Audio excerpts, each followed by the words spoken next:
Reading fill in the blanks में आपको understand करने के लिए दो मेन बेसिक बातें हैं, एक एक्टिव वॉइस, एक पैसिव वॉइस।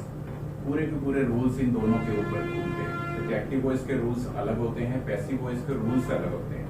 अगर आप इन दो बातों को समझ जाएं तो रूल्स को इम्प्लीमेंट करना आसान होगा। पहला ये बात समझिए कि बेसिक स्ट्रक्चर इंग्लिश का होता है जब भी हम कोई सेंटेंस बनाते हैं इन एक्टिव वॉइस फॉर्म, वो होता है कि एक सब्जेक्ट को आप पहले रखें, फिर आप एक वर्ब का यूज करें और फिर आप ऑब्जेक्ट रखें। सब्जेक्ट, वर्ब और ऑब्जेक्ट, ये तीन चीजों के साथ हमारा इंग्लिश का एक बेसिक सेंटेंस कंप्लीट होता है, एक स्ट्रक्चर चलता है। सब्जेक्ट होता क्या है, जिसके बारे में बात हो रही है।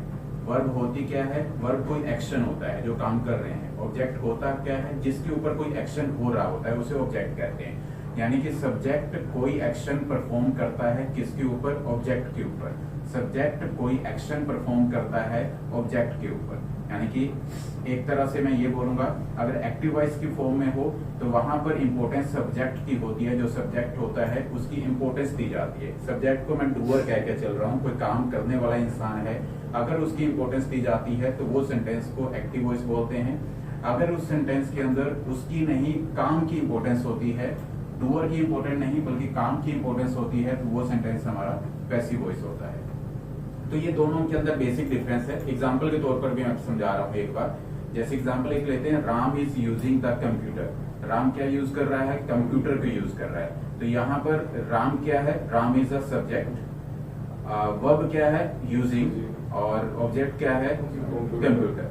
यानी कि राम यूज कर रहा है कंप्यूटर को, राम इंपॉर्टेंट है यहाँ पर। ये एक्टिव वॉइस का सेंटेंस है, राम यानी subject plus verb plus object. ये इजम आर बोजवर, ये हेल्पिंग वर्ब होते हैं, हेल्प कर रहे होते हैं बस सेंटेंस को कंप्लीट करने। लेकिन मेन वर्ब क्या है हमारी, use, using. Ram is using the computer, ये एक एक्टिव वॉइस का सेंटेंस है।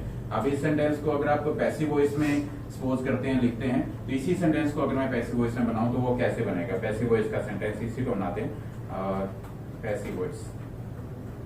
तो कैसे बनेगा, एक बार आप बना सकते हैं, कोई बता सकता है मुझे। अगर इसी सेंटेंस को पैसिव वॉइस में बदलता हूं तो ये कंप्यूटर से शुरू हो जाएगा, यानी कि ऑब्जेक्ट से शुरू हो जाएगा।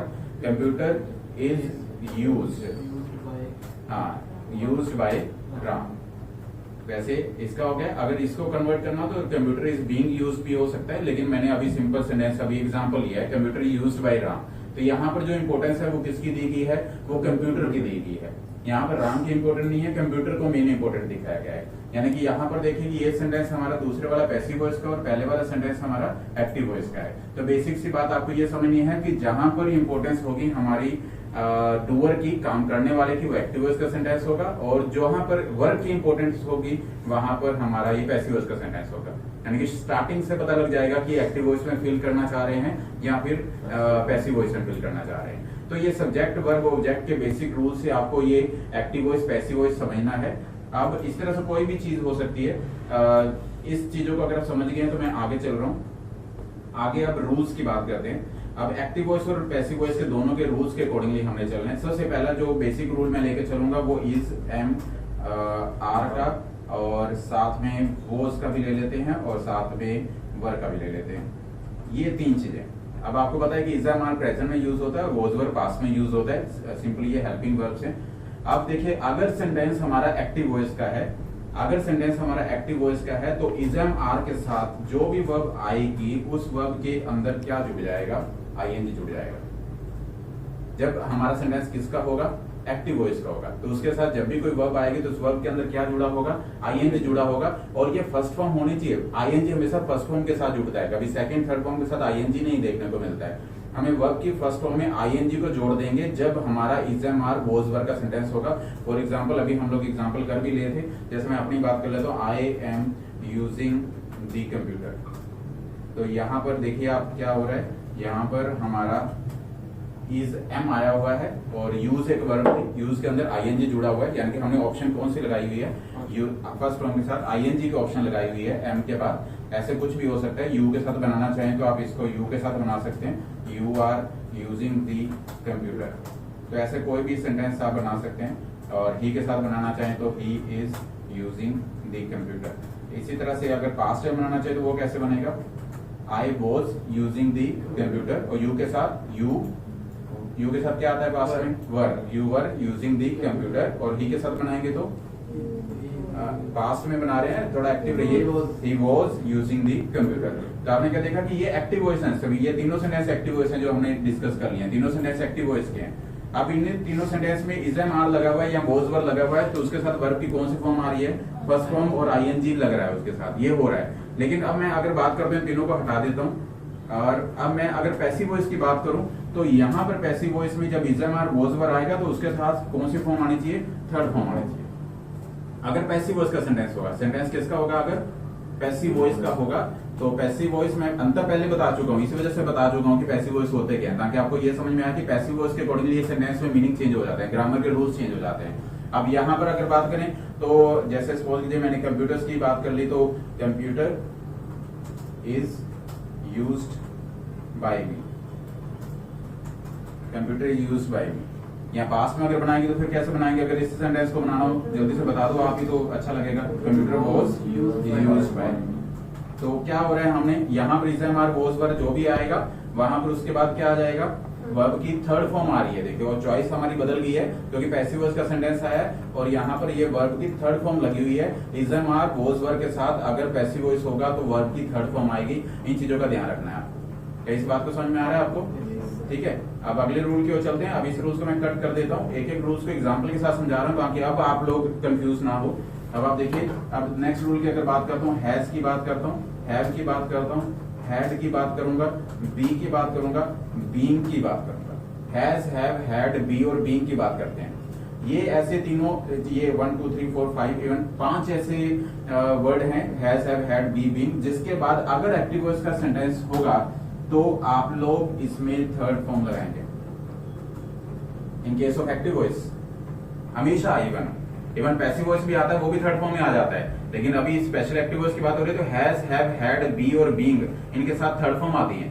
जैसे एग्जांपल भी देख लेते हैं। एग्जांपल के तौर पर सपोज कीजिए कि मैंने बोला आई हैव टेकन ब्रेकफास्ट, मैंने ऐसे बोला, मैंने ब्रेकफास्ट ले लिया है, तो मैंने बोला आई हैव टेकन ब्रेकफास्ट। अगर यू के साथ लगाते हैं तो यू के साथ भी हैव आता है, आप सभी को पता है, यू हैव टेकन ब्रेकफास्ट। और अगर ही के साथ बात करते हैं तो ही के साथ कैसे बनेगा? He has taken breakfast. तो ये हमारा बेसिक रूल था कि हमने बनाया, ही के साथ हैज आता है तो सबको पता है, इस वजह से वो लगाया। अगर पास्ट में चलेंगे तो डिफरेंस क्या होगा? कुछ नहीं कि मैंने ब्रेकफास्ट ले चुका था, आई हैड, मैं अगर बनाना चाहूं तो आई हैड टेकन ब्रेकफास्ट। अगर मैं पास्ट में लेके चलूं तो आई हैड टेकन ब्रेकफास्ट। ठीक है, तो ये चीज बन रही है। अगर यू के साथ होगा तो you had taken breakfast, he had taken breakfast. ठीक है, अब अगर बी की बात आ रही है तो बी फ्यूचर के लिए यहाँ पर जैसे कहते हैं, सपोज कीजिए कि यहाँ पर अब बी के बारे में बात आएगी। अगर बी एक्टिव वॉइस के साथ है, अगर बी एक्टिव वॉइस के साथ है, हमें बी को एक्टिव वॉइस के साथ अगर लेके चल रहा हूँ, एक्टिव वॉइस, अब देखिए डिफरेंस आ जाएगा। एक्टिव वॉइस और पैसिव वॉइस में बी को यूज करने में डिफरेंस आएगा, ये ध्यान रखना, ये बहुत कॉमन सी बात है, अच्छे समय ना। बी को अगर एक्टिव वॉइस के सेंटेंस में बोलेंगे तो यहाँ आईएनजी आएगा, I will be going to Delhi, I will be going to Delhi tomorrow, यानी कि मैं कल दिल्ली जा रहा हूँ। ठीक है, तो मैं कल दिल्ली जा रहा, I will be going to Delhi tomorrow. अब बी के बाद हमने क्या लगाया एक्टिव वॉइस के सेंटेंस में, आप क्या नोटिस कर रहे हैं? बी के बाद क्या लगा हुआ है? वर्ब की फर्स्ट फॉर्म में क्या लगा हुआ है?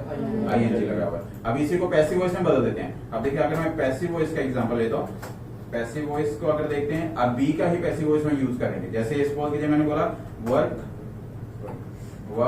Will be done by me या कंप्लीटेड बाय मी, ये की बात है। तो work will be done by me, तो आपने यहाँ क्या नोटिस कर रहे हैं? यहाँ पर हम देख रहे हैं कि work will be done by me, तो यहाँ पर बी के बाद कौन सी फॉर्म आ रही है? थर्ड फॉर्म आ रही है। वर्क की थर्ड फॉर्म लगा रहे हैं, work will be done, done मतलब थर्ड फॉर्म, कंप्लीटेड। ठीक है, car will be washed bye me, car will be washed bye engineer, कुछ भी हो सकता है। ठीक है, तो electricity will be submitted by my brother. तो यहाँ पर पैसिव वॉइस में जब बी चला गया तो वहां पर हमारा क्या हो गया? वहां पर थर्ड फॉर्म आ गई। पैसिव वॉइस समझ रहे हैं ना? पैसिव वॉइस, क्योंकि आप हर चीज में क्या नोटिस कर रहे हैं? पैसिव वॉइस कौन सा सेंटेंस होता है जिसमें वर्क के ऊपर इंपॉर्टेंस होती है, उसी से शुरू हो रहा है। सिंपल सा पता चल रहा है कि पैसिव वॉइस क्या है। और पैसिव वॉइस में अगर बी लगा हुआ है तो फिर आपकी चॉइस क्या आनी चाहिए? आपकी चॉइस आनी चाहिए कि हम लोग थर्ड फॉर्म लगाएं, और वो थर्ड फॉर्म यहाँ पर लगी हुई है। Understand point? ठीक है, एग्जाम्पल को समझना बहुत अच्छे से है। तो आप इस तरह से कुछ भी कह सकते हैं। वर्क, अब बीइंग की बात आती है तो बीइंग के साथ भी थर्ड फॉर्म पैसिव वॉइस की अगर बात आएगी, जैसे अगर बात करते हैं प्रेजेंट में बात कर लेता हूं, जैसे टी इज बीइंग मेड, चाय बन रही है, टी इज बीइंग मेड यानी कि चाय बन रही है, तो बीइंग के साथ थर्ड फॉर्म आ रही है। ठीक है, वर्क इज बीइंग डन, काम हो रहा है, वर्क इज बीइंग डन, यानी कि बीइंग के साथ भी थर्ड फॉर्म आ रही है। ये पैसिव वॉइस के सेंटेंस ही है, ये टी इज बीइंग मेड, ये पैसिव वॉइस है, ये भी पैसिव वॉइस है। तो आपने यहाँ पे जो सीख से देख रहे हैं कि has, have, had, be, being के साथ मोस्टली हम लोग कौन सी फॉर्म लगा रहे हैं? हैज, हैव, हैड, बी और बीइंग के साथ मेन फंडा तो होता है कि हम लोग लगा रहे हैं थर्ड फॉर्म। मैंने सिर्फ एक एक्सेप्शनल बताया कि अगर बी को एक्टिव वॉइस में आ जाएगा तो फिर वो उसके साथ क्या आ जाएगा? आईएनजी वाली भी ऑप्शन आ जाएगी। दोनों बात समझ पा रहे हैं? अगर बी को एक्टिव वॉइस में आ जाएगा तो हम लोग आईएनजी लगा देंगे, लेकिन मोस्टली हम लोग बी और बीइंग के बाद क्या चूज कर रहे हैं? थर्ड फॉर्म लगा रहे हैं। यानी कि इस हिंट का ध्यान रखना है आपको। अभी इन चीजों को मैं कट कर देता हूँ, समझ में आ गया आपको? ओके, अब इसी चीज को हम लोग आगे लेकर चलते हैं। बहुत बेसिक सी बात है, एक बहुत ही अच्छा वर्ड है बीन। मैं बीन को बात करता हूँ। देखिए बीन ऐसा वर्ड है, ये भी एक्टिव और पैसिव वॉइस के हिसाब से अपने रूल्स को बदलता है। एक्टिव और पैसिव के हिसाब से ये अपने रूल्स को बदलता है। बीन की बात कर रहा हूँ। अब देखो, अगर मैं बात करता हूँ वर्क, सपोज कीजिए मैं पहले बात करता हूँ, चलिए एक्टिव वॉइस की पहले बात कर लेता हूँ। जैसे सपोज कीजिए मैंने बोला I have been living in Karnal for 10 years। मैं करनाल में 10 सालों से रह रहा हूं। तो आपने यहाँ पर क्या नोटिस किया कि अगर एक्टिव वॉइस में आ रहा है, एक्टिव वॉइस का सेंटेंस है, तो बीइंग के बाद क्या लगा रहे हैं हम लोग? वर्ब की फर्स्ट फॉर्म में आईएनजी लग रहा है। ठीक है ना, ये चीज ध्यान रखनी है। I been living Karnal for 10 years, मैं लंबे समय से रह रहा हूँ, 10 सालों से रह रहा हूँ। आई बीन लिविंग करनाल, ही के साथ भी बन सकता है ही हैज बीन स्टडिंग, वो पढ़ रहा है, इन स्कूल फॉर 12 years, 12 सालों से वो स्कूल में पढ़ रहा है। तो यहाँ से आप क्या देख रहे हैं कि ये भी एक्टिव वॉइस का सेंटेंस है। बीन के बाद जो आ रहा है वो हमारा आईएनजी वाली ऑप्शन को पिक कर रहे हैं हम लोग। ठीक है, तो इन चीजों का ध्यान रखना है आपको। अब इस तरह से नेक्स्ट को देखिए आप, ये तो हो गया एक्टिव वॉइस। अब मैं पैसिव की बात करता हूँ। पैसिव में क्या आएगा फर्क, वो देखना है आपको। देखो पैसिव में बीन के साथ थर्ड फॉर्म आ जाएगी। जैसे एग्जाम्पल के तौर पर अभी चाय बन रही थी, जब मैंने उसका एग्जाम्पल लिया था, तो यहाँ पर चाय बन चुकी है, टी हैज बीन मेड, ये पैसिव वॉइस में चला गया। अब बीन के बाद क्या आ गया, क्या चेंज हुआ?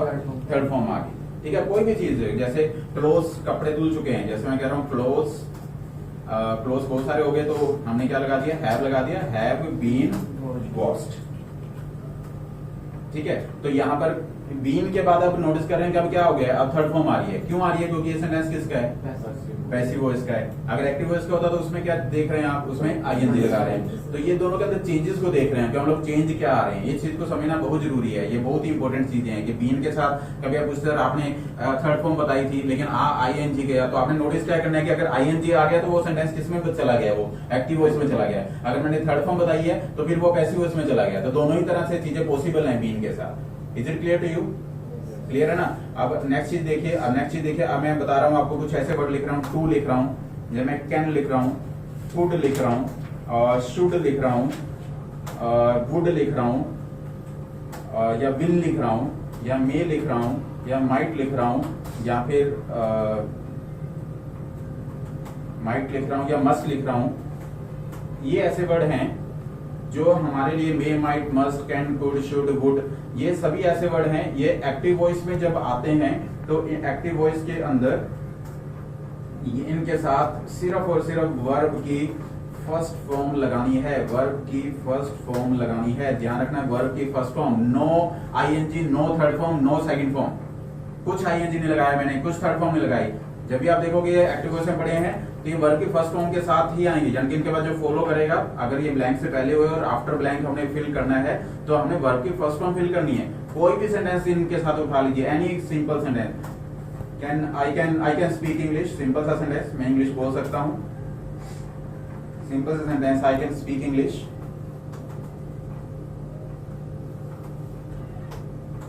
ठीक है, कोई भी सेंटेंस आप कर सकते हैं, कुछ भी इनमें से कोई भी सेंटेंस ले। आई विल कम टुमारो, मैं कल आऊंगा। ठीक है, तो इस तरह कोई भी सेंटेंस ले लें, रैंडमली कोई भी ले लें। इनमें से कभी भी कोई सेंटेंस बोलेगा आप वो ऐसे ही बोलेगा, यू शुड वर्क हार्ड, आप किसी भी तरह का एग्जांपल लें, आप देखिए कैन, कुड, शुड, वुड, जो भी आप लगाएंगे व्हाटएवर, वो सभी में ये आ जाएगा। फर्स्ट फॉर्म लगे हुए सभी में फर्स्ट फॉर्म, सभी में फर्स्ट फॉर्म है। चाहे यहाँ देख ले, यहाँ देख ले, यहाँ देख ले, किसी भी जगह पर देखना है, हम इनके साथ कोई भी वर्ड उठाएं वो कुछ भी हो सकेगा। I am there to help you, to का भी ले लेते हैं, I am here to help you, मैं यहाँ पर आपकी मदद करने के लिए हूँ। तो आप देख रहे हैं कि यहाँ टू के साथ हमने क्या लगाया हुआ है, फर्स्ट फॉर्म लगाया है। ठीक है, तो ये सभी फर्स्ट फॉर्म वाली बातें हैं, यानी कि इनके साथ जब भी आप बात करें तो फर्स्ट फॉर्म लगाएंगे। जब भी आप टू को देखेंगे, टू को देखेंगे, और टू को देखने के और भी तरीके हैं। ये समझ में आ गया आपको सारा? कट कर दूं इसको? ओके, तो देखिए आप, अगर आप देखेंगे जैसे फीलिंग्स होती हैं हमारी इंग्लिश में, फीलिंग्स होती हैं। फीलिंग्स में अगर देखें तो जैसे इच्छा की बात होती है, वांट, इनके साथ टू पहले से लगा होता है। मजबूरी की बात होती है तो इनका टू पहले से लगा होता है। यहाँ पे लाइक की बात होती है तो टू पहले से लगा होता है। यहाँ लव की बात होती है, टू पहले से लगा होता है। कोई भी बात होती है, यूज टू पास्ट फीलिंग्स की बात होती है तो टू पहले से लगा होता है। ठीक है, नीड की बात होती है, पहले से लगा होता है। डियर की बात होती है, इनके साथ टू पहले से फिक्स होता है, इनके साथ टू लगे होते हैं। अब इनके साथ टू लगे हुए हैं, तो टू लगे हुए हैं तो वही रूल्स आपने अप्लाई करना है। क्या? अगर फीलिंग्स की बात आएगी तो फीलिंग्स ये सारी फीलिंग्स है, मतलब भावनाएं, इनके साथ आप लोग जो भी वर्ब यूज करोगे फर्स्ट फॉर्म लिखा। सभी में क्या लगानी है हमने? वर्ब की कौन सी फॉर्म है? फर्स्ट फॉर्म, कोई आईएनजी नहीं, कुछ नहीं। अब मैं इनमें से कुछ ऐसी फीलिंग्स हैं जिसमें से टू हट जाता है, इसको कट करता हूँ। हमें दूसरे इसी में समझा रहा हूँ आपको। इसमें से कुछ ऐसी फीलिंग्स थी जिसमें से टू हट सकता है, जैसे लाइक के बाद अगर तो टू लगाया तो आपने वर्ब की कौन सी फॉर्म लगाई थी? आपका ध्यान रहना चाहिए, वर्ब की फर्स्ट फॉर्म, लाइक टू यानी कि वर्ब की फर्स्ट फॉर्म। लेकिन अगर लाइक के बाद टू नहीं लगा हुआ, टू लगा नहीं हुआ और ब्लैंक छोड़ा हुआ है, तो फिर आप जो मैं बता रहा था वर्ब की फर्स्ट फॉर्म के अंदर आईएनजी को लगाएंगे। अगर लाइक के बाद टू लगा नहीं हुआ तो फिर आप किसको लगाएंगे? फिर आप लगाएंगे वर्ब की फर्स्ट फॉर्म में आईएनजी। ये चेंज हो गया। क्लियर हो रही मेरी बात? सेम चीज लव के साथ कर लीजिए, टू नहीं लगा हुआ तो आईएनजी लगा दीजिए। सेम हेट के साथ कर लीजिए, सेम आप नीड के साथ कर लीजिए। अगर टू नहीं लगा हुआ तो आपके पास जो चॉइस रहेगी ऑप्शन की, वो वर्ब की फर्स्ट फॉर्म के अंदर आईएनजी वाली चॉइस रहेगी। Is it clear? क्या ये रूल समझ में आ रहा है आपको कि नहीं? yes, इसको कट कर दूं, अब आगे समझ में आ गया तो आगे चलता हूं, आगे और कुछ बात बताता हूं। क्लियर? तो इसको कट करता हूं मैं। अब नेक्स्ट रूल्स की ओर बात करते हैं। बहुत सी बातें होती हैं, ए के साथ होती हैं, एन के साथ होती हैं, या दी के साथ होती हैं। ये तीन ऐसे वर्ड रहते हैं जिसे ए एन दी बोलते हैं हम लोग। ठीक है ना? अब ए एन दी के साथ बात होती है तो इसमें से आपको एक तो बहुत ही अच्छी सी बात ये है कि जब भी ए और एन ये इसके बाद ब्लैंक आता है तो हम लोग जो वर्ब यूज करते हैं वो हमारी सिंगुलर होती है। सिंगुलर समझते हैं ना आप लोग? सिंगुलर मतलब एक।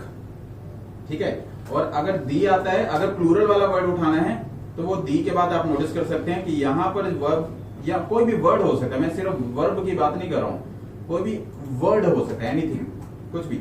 मैं वर्ड लिख देता हूं वर्ब की जगह पे। अगर दी के बाद जो वर्ड होगा वो एक प्लूरल फॉर्म में होगा। प्लूरल समझते हैं? एक से ज्यादा। ठीक है, फॉर एन एग्जाम्पल अगर बात करता हूं, सपोज कीजिए कि मैंने बोला there is a mango in basket. There is a mango in basket. तो देखो यहां पर क्या लिखा मैंने? मैंगो लिखा, मैंगोज नहीं लिखा।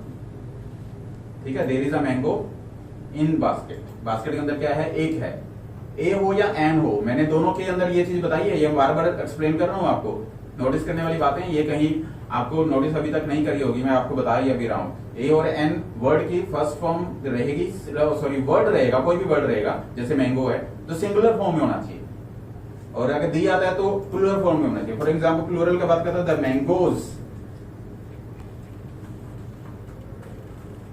Mangoes are in the basket. देखो उसी को चेंज कर दिया मैंने, लेकिन दी से शुरू किया। अब दी से शुरू किया तो फिर मैंने प्लूरल फॉर्म लगा दी। Is it clear? ठीक है, बहुत ही कॉमन सी बात है, बहुत ही अच्छी नोटिस करने वाली बात है। बहुत बार देखा है ऐसा ब्लैंक में देखने को मिलता है।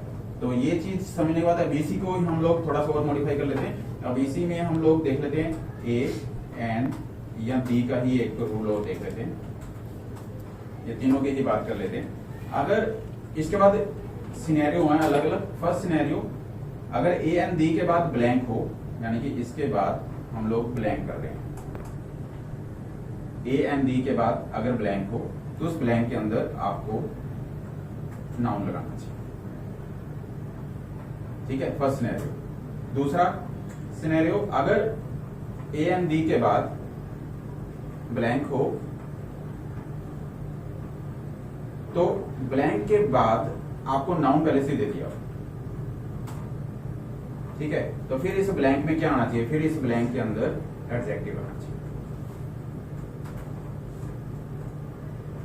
समझ रहे हैं इस बात को आप? इसके बाद इसमें तो क्या था, सिंपल ब्लैंक था, ए एंड डी के बाद हमने सिंपल क्या उठा कर रख दिया, नाउन उठा कर रख दिया। और समटाइम अगर बात कर दूं कि उन्होंने नाउन ब्लैंक के बाद दे दिया तो उससे पहले क्या कर दिया, हमें फिर क्या लगाना पड़ेगा, नाउन भी दे दिया है, ब्लैंक भी छोड़ दिया है, ए एंड डी के बाद प्लस का मतलब समझ रहे हैं ना, उसके बाद फॉलो कर रहा हूं मैं, एडजेक्टिव आएगा। एग्जांपल दोनों के ले सकते हैं हम लोग, जैसे सिंपल से एग्जांपल, सिंपल सी line, he is a boy,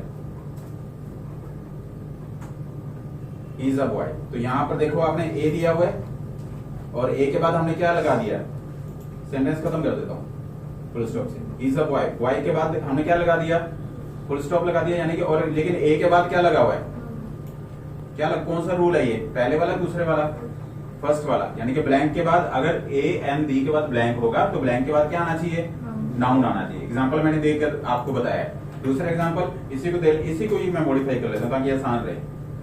he is आप ही लिख देता हूं और उसके बाद ब्लैंक छोड़ देता हूं और लोग उन्होंने बॉय भी दे दिया, अब बॉय भी दे दिया उन्होंने। अब यानी कि ये दूसरा सिनेरियो हो गया। दूसरा सिनेरियो कौन सा मैंने बताया था, क्योंकि ब्लैंक के बाद वो क्या दे दें, नाउन दे दें। तो फिर अब यहाँ पर नाउन तो नहीं आ सकता, अब यहाँ पर क्या आएगा, एडजेक्टिव, यानी कि उसको थोड़ा सा और विशेषता को बताता है, उसकी और मॉडिफाई कर देता है। तो वो मान लो क्लेवर है तो लो क्लेवर कर, ये दूसरा सिनेरियो हो गया।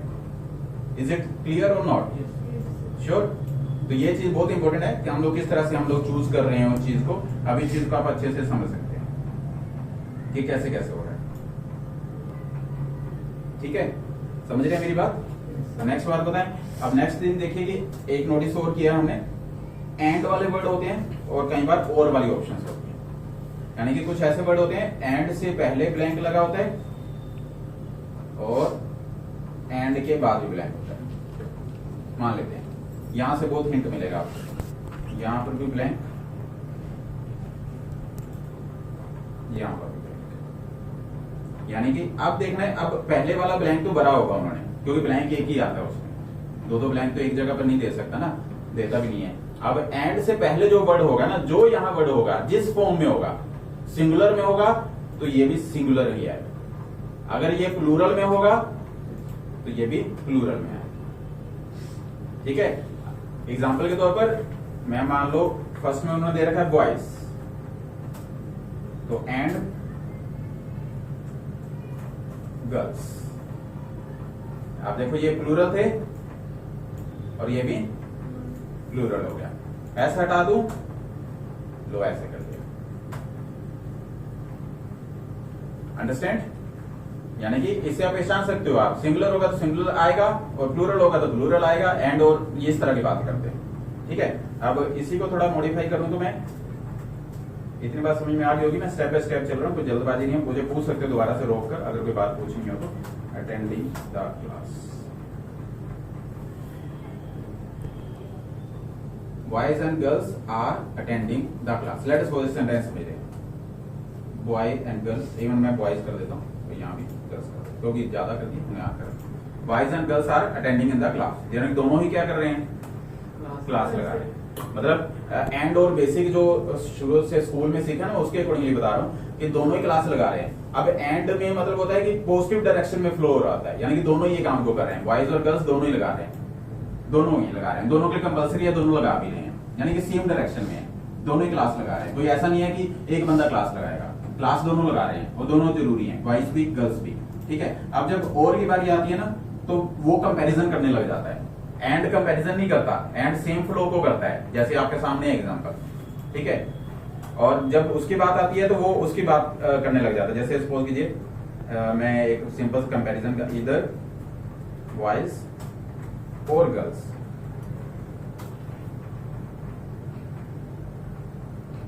will be attending the class। इसमें क्या हुआ, इसमें मैं बता रहा हूं कि क्या हो रहा है, कंपैरिजन। यहाँ तो कौन लगाएगा, बॉयज या फिर गर्ल्स, ये कंपेयर हो गया ना, एक तरह से कंपैरिजन हो गया, ठीक है। लेकिन यहाँ कोई कंपैरिजन नहीं था, यहाँ तो सीधा दोनों को जरूरी था। एंड की बेसिक बातें हैं ये स्कूल टाइम से चल रहे, तो ये चीजें आपके बहुत काम आएंगी। क्लियर हो रही है मेरी बात क्या नहीं, ठीक है। तो बेसिकली इन कम से कम इन चीजों का भी ध्यान रखिए कि ये कैसे कैसे हो रहा है, जो मैं इवन प्रैक्टिकली इस वजह से लिख कर समझा रहा हूँ कि आपको एक कॉपी में लिख नहीं सकता, लेकिन बोर्ड पे इस वजह से लिख रहा हूँ। कोई डाउट है तो पूछिए, अभी इसमें से कोई डाउट है? श्योर, ठीक है। अब आगे कुछ और देखना चाहें तो और भी देख लेते हैं। देखिए क्या होता है कि जब हम लोग कभी भी सेंटेंस को शुरू करते हैं, सपोज लीजिए राम से शुरू किया, ही से शुरू किया या आई से शुरू किया, तो जब हमारा जो सब्जेक्ट होता है वो सिंगुलर होता है। क्या होता है वो? सिंगुलर। तो इसके बाद अगर वर्ब दी होती है, इसके बाद अगर वर्ब दी होती है, अगर इसके बाद वर्ब होती है तो ये एस फॉर्म के साथ होती है। इसके साथ क्या लगा होता है? एस लगा होता है। Ram goes, Ram takes, Ram helps, Ram speaks, ठीक है। Ram attends, he attends. Singular form होनी चाहिए आई के छोड़कर, सिंगुलर फॉर्म में थर्ड फॉर्म। ही शीट, कोई भी थर्ड पर्सन का रूल है एक्चुअल में। ये जो रूल है ये थर्ड पर्सन का एक तरह से, कोई भी थर्ड पर्सन अगर सिंगुलर फॉर्म में होता है तो उसके बाद जो ब्लैंक में वर्ब होती है उसमें क्या आता है? उसमें एस आता है, ठीक है। और अगर थर्ड पर्सन प्लूरल फॉर्म में हो जाए, प्लूरल फॉर्म में दे जैसे, मतलब बहुत सारे, एक से ज्यादा हो गए, ठीक है। अब मैं राम्स तो लिख नहीं सकता, नाम तो एक ही होता है ना, एस तो राम के साथ तो लगा नहीं सकता, दे बना सकता, बहुत सारे लोग हैं, ठीक है। तो इसके बाद जो वर्ब आएगी उस वर्ब में आप लोग एस लगाओगे, एस नहीं लगाओगे, वो सिंपल वर्ब रहेगी, एस नहीं आएगा, ठीक है। They go, they come, they speak, they attend, they understand, इस तरह की बातें रहेगी, वहां पर एस नहीं आएगा, लेकिन यहां पर एस आएगा। ये थर्ड पर्सन का रूल, समझ गए इस बात को भी, ठीक है। और बाकी पास्ट प्रेजेंट फ्यूचर का ध्यान रखना ही है। अभी छोटी सी बात, आपको जो बेसिक रूल होता है, जब भी वो प्रेजेंट होता है तो हम लोग प्रेजेंट में फर्स्ट फॉर्म का यूज करते हैं। जब वो पास्ट होता है कोई बात तो हम लोग कौन सी फॉर्म लगाते हैं? सेकंड फॉर्म लगाते हैं। जब फ्यूचर में जाते हैं तो फ्यूचर में हम लोग विल या शैल का यूज करते हैं, और उसके साथ कौन सी फॉर्म आती है? फर्स्ट फॉर्म आती है, वर्ब की फर्स्ट फॉर्म फ्यूचर में,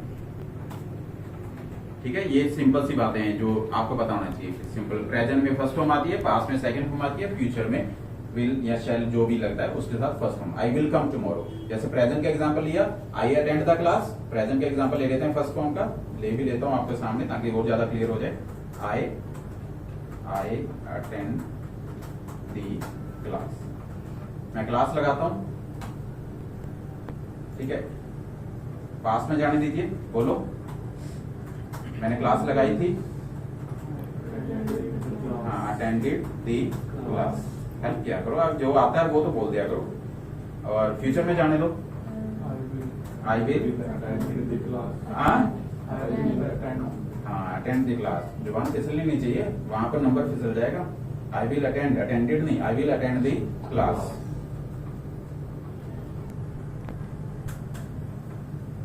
क्लियर हुआ मेरी बात? मैंने एग्जांपल तक लेकर आपको रूल समझा रहा हूं कि सारी चीजें कैसे काम कर रही हैं।